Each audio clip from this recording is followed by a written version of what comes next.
And all those signs are leaving drivers in rural Middle Tennessee seeing double. There's 2, 4, there's 6 signs right there, 7, 8, 9, 10, 11, 12, 13, there's probably 14, 15 signs at this intersection. This Shelbyville man showed us multiple intersections in Bedford and Marshall counties that now have duplicate signage. If you can't see one, you don't need two. The same sign on each side of the road. Locals call it the land of lollipops in this Marshall County community of Belfast. It's so sickening just looking at it. Ugh. And here, Tdot also added these raised concrete lane splitters. They actually butchered our town. This is what the area looked like before the town center, a gathering place. I roped it off out there to have cookouts and stuff in it. I know who owned it. We checked too, and it's not the state of Tennessee. This is all privately owned. What we're standing on right now is privately owned. That's right. The patch that divides Highway 431 from historic Fishing Ford Road is owned by Peggy Mason, who didn't want to talk.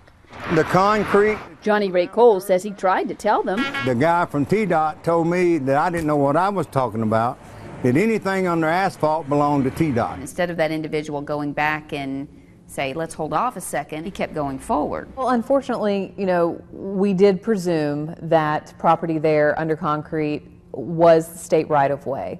So in hindsight, we did go back and do a survey, and we did realize that unfortunately we were on private property. So now? Plans are to remove the concrete that was laid down on her property. They vomited cement and lines, and now they have to dig it all up.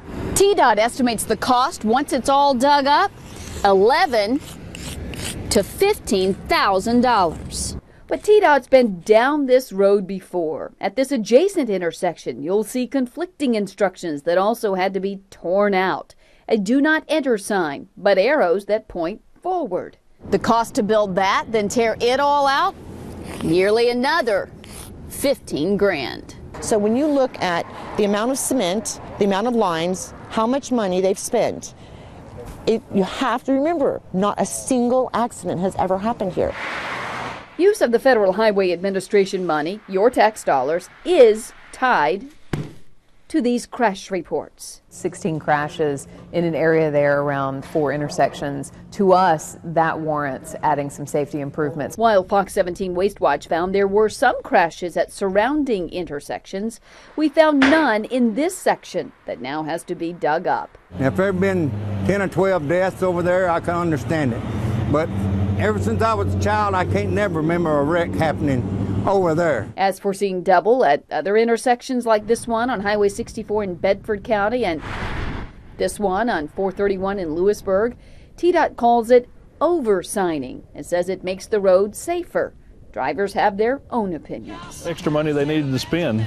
The government fund is if you don't spend it, you don't get it again. It's almost just like the Tdot playground. Do this, don't do that, can't you read?